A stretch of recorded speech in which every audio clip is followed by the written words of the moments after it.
Un groupe de militants du mouvement Amazigh au Maroc a critiqué l'accueil du chef du front séparatiste Polisario par le président tunisien Kais Saied, soulignant que cette démarche ne respecte pas les sentiments des Marocains et l'unité de leur sol. Au contraire, cela encourage la balkanisation et la sécession au sein des pays voisins. Les militants Amazigh, dans un document conjoint signé par un grand nombre de militants marocains, ont estimé que cet accueil exprime un grave recul pour l'État tunisien, qui a fait de grands progrès sur la voie de la liberté, de l'émancipation et de la démocratie, notant que la nouvelle approche sape le bon respect du président pour le peuple tunisien. Voisinage avec le peuple marocain. Le document appelle les instances amazighes de Tunisie et d'Algérie à œuvrer pour clarifier la vérité sur la question du Sahara marocain amazigh auprès des citoyens et des composantes civiles et politiques des deux pays, soulignant que travailler pour la marocanité du Sahara s'inscrit pleinement dans la lutte commune des Amazighs contre les illusions du nationalisme arabe raciste.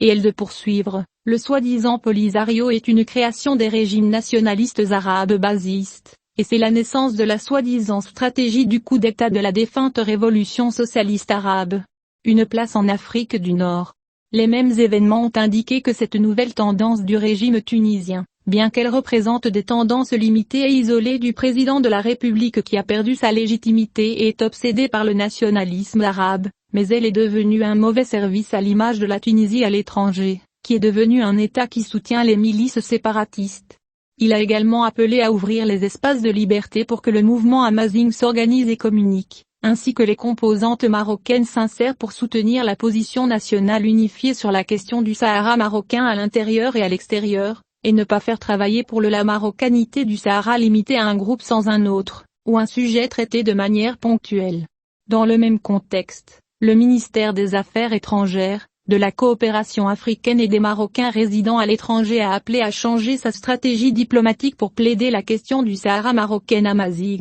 et à accorder plus d'attention au renforcement des relations avec les forces vives du voisin. Peuple d'Afrique du Nord, plutôt que de se limiter à s'adresser au régime, en mettant en place une diplomatie culturelle et civile extensive. Elle est forte avec les instances culturelles amazighes, et d'autres en Afrique du Nord, au Sahara et au Sahel. Pour Abdullah Bouchard, chercheur en histoire et écrivain amazigh, les activités de la mouvance berbère indépendante des partis expriment toujours leur position ferme sur la question du Sahara, et considèrent que l'implantation d'une entité arabe fictive dans le désert est venue résultat des désastres politiques décevants laissés par le nationalisme arabe en Afrique du Nord. Bottard a déclaré, dans une déclaration au journal en ligne Express, que le mouvement amazigh exprime ses positions clairement et fermement, et n'a pas besoin de sites ou davantage, bien que l'autorité empêche les activités du mouvement amazigh, et empêche la tenue des conférences qu'elle tente d'organiser, elle fait toujours la distinction entre l'autorité, l'État et la patrie.